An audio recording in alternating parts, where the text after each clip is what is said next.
এবার খায়রুল দেওয়ানের সামনে জামাতকে রাজাকার বলে বক্তব্য দেন নতুন বাংলা জোটের নেতা ফাইটন। তিনি জামাতকে ভোট না দেওয়ারও আহ্বান করেন। এই জামাত ইসলাম যারা রাজাকার, যারা এই দেশের মানুষের ইজ্জত হরণ করেছে, যারা এই মানুষের চরিত্র হরণ করেছে, এই দেশের যারা রাজাকার করে আমাদের রক্ত শোষণ করেছে, তাদেরকে ভোটে বাংলার মানুষ দিতে পারে না।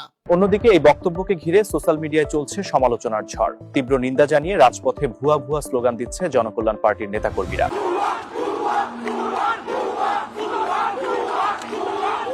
তবে সামনাসামনি কোনো প্রতিবাদ না করলেও পিছনে গিয়ে এই বক্তব্যের প্রতিবাদ করেছেন খায়রুল দেওয়ান। তিনি বলেন, রাজাকার বলা আমি পছন্দ করি না। রাজাকার শব্দটাই আমি পছন্দ করি না।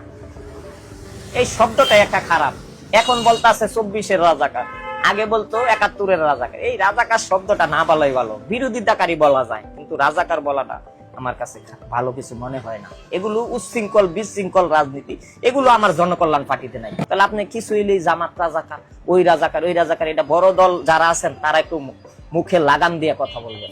দর্শক, এই বিষয়ে ময়মনসিংহ জেলা সভাপতি নাঈম আহমেদ কাছে জানতে চাইলে তিনি বলেন, বর্তমানে চেতনার ব্যবসা রমরমা, এই ব্যবসায় ভালো লাভবান হওয়া যায়। নাঈম আহমেদ আরো বলেন, আপনি এমন কোন দল দেখাতে পারবেন যে দলের রাজাকার নাই? রাজাকার তো সব দলই আছে, শুধু দাড়ি টুপি রাখলেই এরা রাজাকার, এই কথা কই পাইছেন? নাঈম আহমেদ আরো বলেন, ভণ্ডামি বাদ দিন, লোক দেখানো রাজনীতি না করে আসুন সবাই মিলে মানুষের জন্য কাজ করি। সুস্থ, সৎ ও কল্যাণমুখী রাজনীতি গড়ে তুলই এখন আমাদের দায়িত্ব।